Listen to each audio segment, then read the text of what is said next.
The Lenten season has begun, a time of grace, and a time to examine our faith lives, a reality check into the relationship we have with Jesus Christ and how we share that relationship with the world.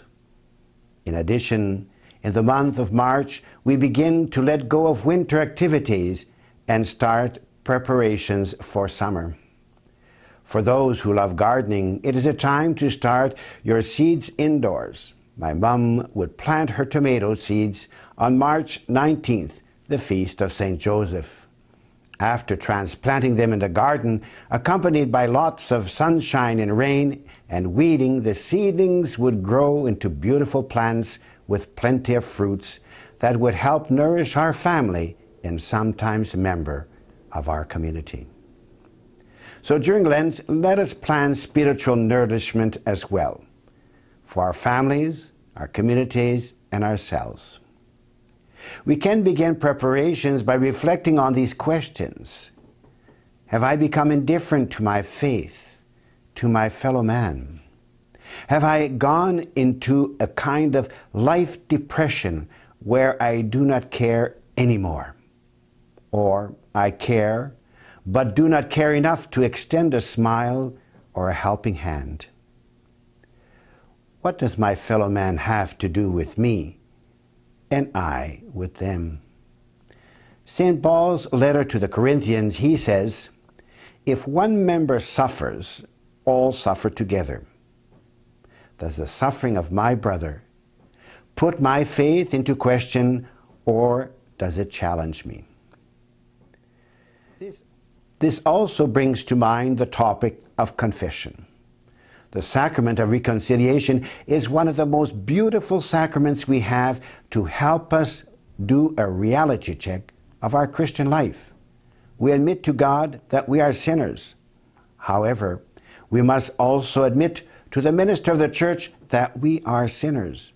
Our sins are not private affairs, but often through our lack of commitment to our faith community, we create in our hearts a self-centered way of life. This is why confession is not only a private celebration, but also a community-oriented one, for our sinfulness affects our community as we live as a family of families. Prayer always remains the important element to build up community. In our prayer life, we unite ourselves with all those around us as we address each other to God through the intercession of Mary, St. Joseph, or one of the many saints. This is why in March we have two occasions for special prayer.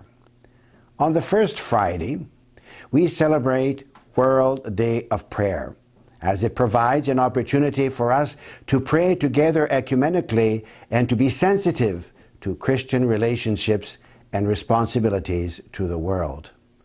On March 13th and 14th, the Holy Father invites us to take part in the initiative entitled 24 Hours with the Lord, which is for the promotion of the new evangelization by asking the Church to pray together, not only for conversion for our family and families, but for the whole world.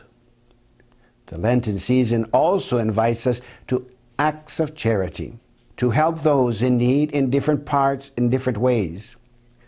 A good example is to support the Development in Peace campaign and to bring about physical and spiritual development to those less fortunate in foreign countries. As we look about our world filled with violence, injustice, and conflict, we do not stand alone in saying, enough is enough, and this cannot continue. So let us change our world by converting our lives to Christ, and through faith, prayer, and creating relationships with others, we will create a world of peace, joy, and love. As we journey towards Holy Week with Christ, let us be one with Him as He walks to His cross and resurrection. God bless.